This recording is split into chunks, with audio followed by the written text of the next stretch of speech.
Welcome to the Deep Dive, where we take your chosen sources and really distill the most compelling insights. Today we're dissecting a chilling narrative, The Shadow on the Ceiling. It's a powerful case study, really. This American tale kind of twists the familiar comfort of a suburban home into, well, a battleground against the unseen. It gives us a unique lens to explore some bigger ideas. We're looking at the unsettling experience of a woman, Emily Harper, living in a quiet Pennsylvania cul-de-sac.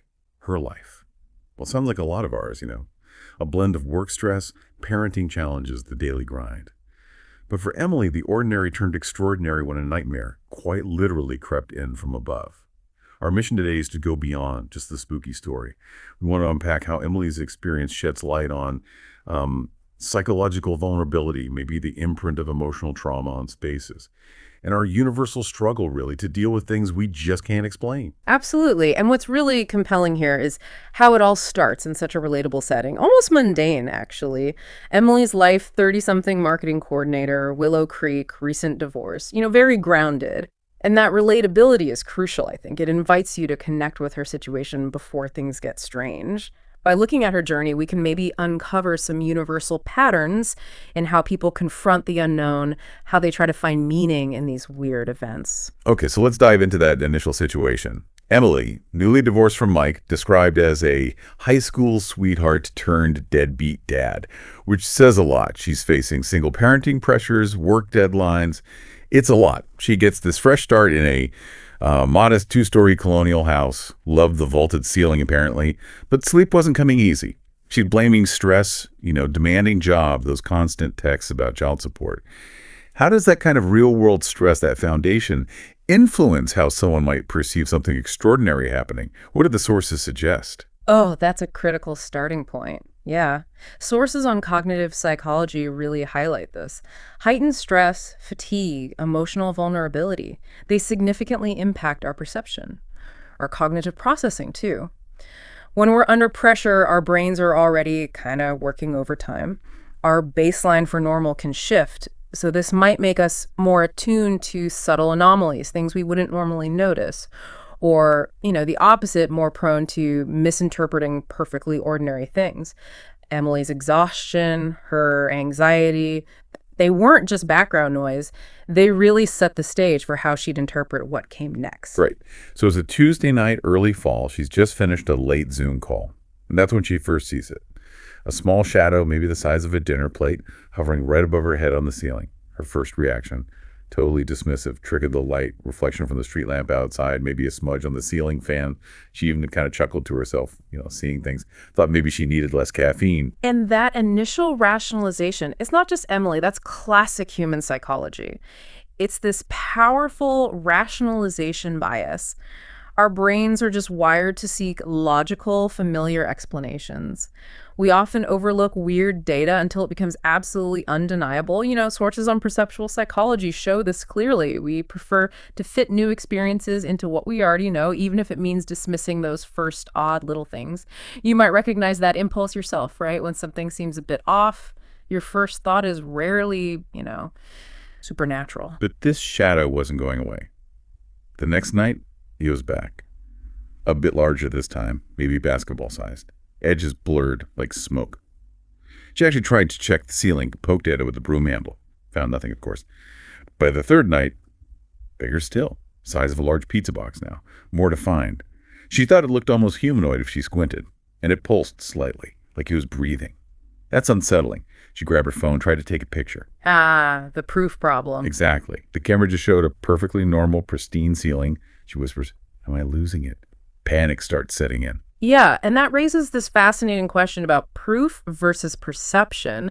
When objective evidence, like a photo, completely contradicts your subjective experience, it causes immense psychological distress. Her immediate reaction, Googling shadow on ceiling at night, that's the modern way we try to rationalize the inexplicable, isn't it? Our sources highlight this pattern. First, we look for physiological or environmental causes. Optical illusions, sleep paralysis.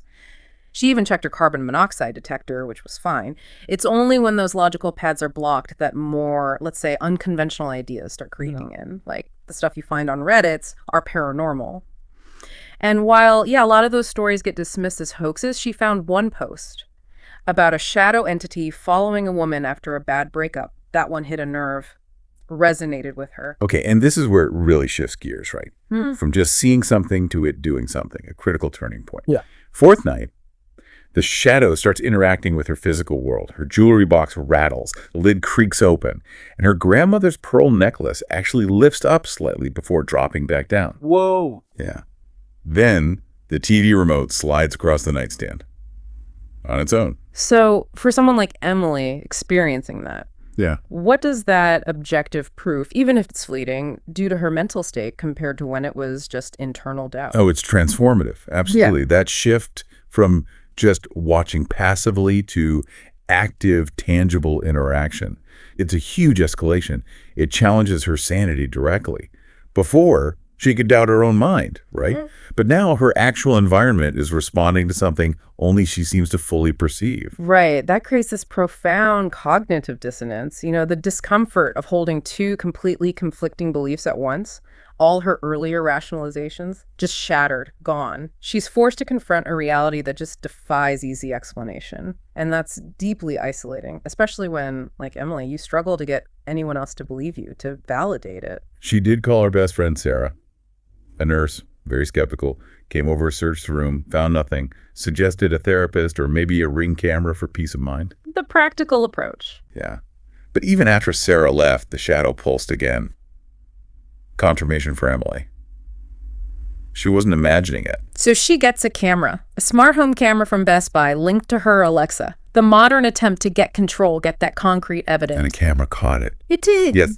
She was watching the feed downstairs. The shadow blooms on the ceiling feed, bigger than ever, twisting like a man in agony. Yeah. Then, and this is truly terrifying, a sliver of it detaches, slithers down the wall like black oil, Oh my God. and knocks over a framed photo of her daughter, Lily, at Disney World. Shatters the glass. Emily screamed, ran upstairs. The photo shattered on the floor, but the shadow, gone. Wow. Okay, so now there's video evidence, proof. Floof. But that's also when the isolation kind of intensifies, paradoxically. How so? Well, word spreads, neighborhood WhatsApp group, those Oh, aren't. yeah, gossip mill. Exactly. Mr. Thompson next door jokes, must be the ex haunting her. Yeah. That kind of dismissal. Ugh. Yeah, that kind of skepticism, even joking skepticism, further alienates someone going through this. Our sources on social psychology talk about this. People seek social proof. When that's rejected or worse, mocked, it pushes them towards alternative communities, like those Facebook groups for paranormal experiences Emily joined. Right. She started posting anonymously. Shadow figure on ceiling, interacting with objects, just desperate for understanding, for validation from anyone. And the responses she got were probably all over the place. Readily. Yeah. Everything from try salt circles and sage smudging to call a priest, practical, spiritual, everything in between. But then one user from Texas shared a story about a shadow born from grief after losing a job. And that resonated deeply with Emily's own situation, right? Her own unraveling post-divorce, that sense of loneliness, the Zoom therapy sessions, the constant ache of single parenting. It highlights that connection between personal trauma and these perceived energetic things. Okay, fifth night. Things escalate dramatically. Emily's terrified. She's barricaded herself in bed, surrounded by crosses from her Catholic upbringing. Didn't help. The shadow appears, massive now, covering the entire ceiling like a storm cloud. Tendrils start descending, brushing her blankets. Oh, that's incredibly invasive. She feels this intense chill, colder than a Pennsylvania winter. Then her phone buzzes. Unknown texts. From who? Miss me. Come back. They look like they're from Mike's, her ex's, old contacts, but he swears he didn't send them. Manipulation. And the shadow messes with the lamp, flickering it like crazy. Then objects start flying. Books off the shelf, her Stephen King collection, ironically.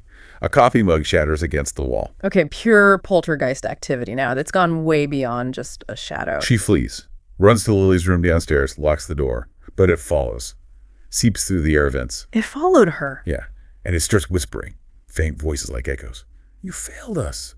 Alone forever. Oh, directly attacking her fears. Exactly. Feeding on her deepest anxieties, the house she can barely afford, the custody issues, the pressure to be the perfect working mom, turning her dream into a nightmare. She's desperate.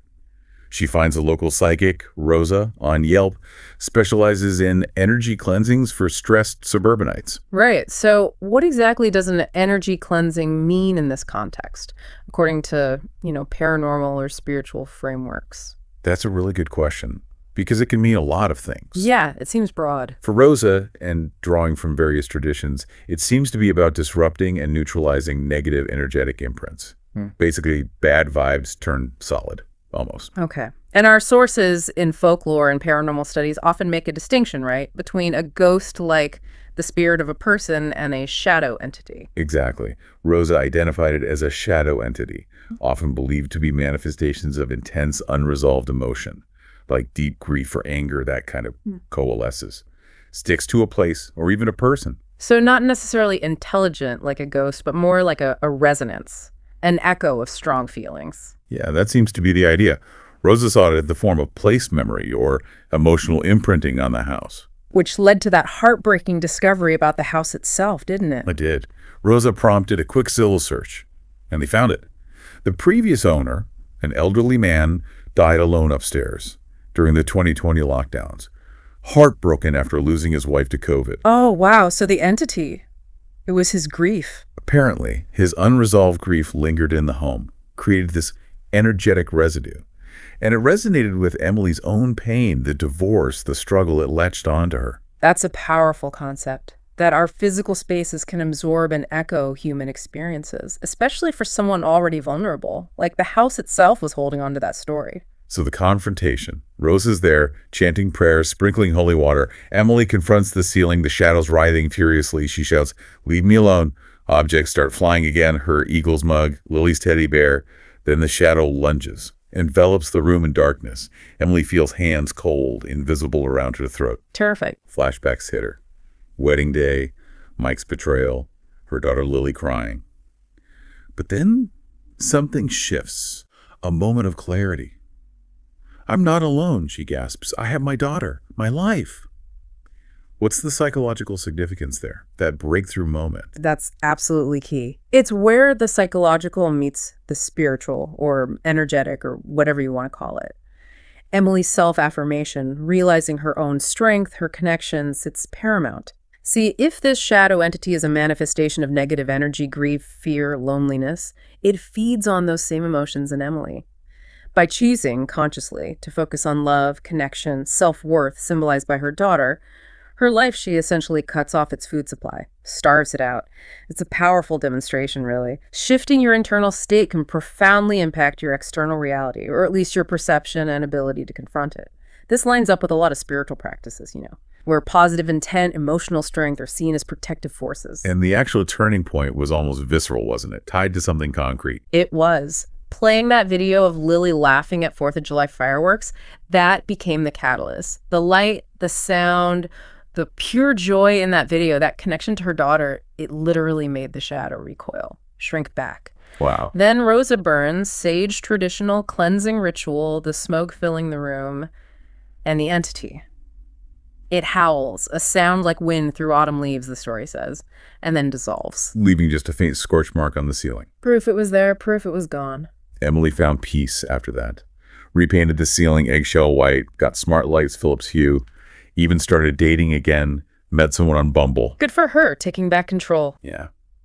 Willow Creek went back to normal. Trick-or-treating kids, neighbors waving over fences, the usual suburban rhythm. But you have to wonder, right, as Emery sometimes does, do these deep emotional imprints ever truly vanish? Or do they just lie dormant, waiting for someone else, something else to resonate with? What a journey through Emily's experience. Started as maybe an optical illusion, escalated into this incredibly visceral confrontation, something deeply personal tied to her own pain, but also rooted in the history of her home, the grief left behind there. It wasn't just a ghost story. It was really a case study in how human emotion and maybe environmental energy interact. It really illustrates that intersection vividly, doesn't it? Between our psychological states and how we perceive the world around us. It's something explored everywhere, from environmental psychology to spiritual traditions. The sources suggest our homes can be more than just buildings. They can become vessels for unresolved emotional energy, almost holding a memory of what happened there. It really makes you think, what emotional baggage might our own homes be silently carrying? Kind of an unsettling thought. It really is.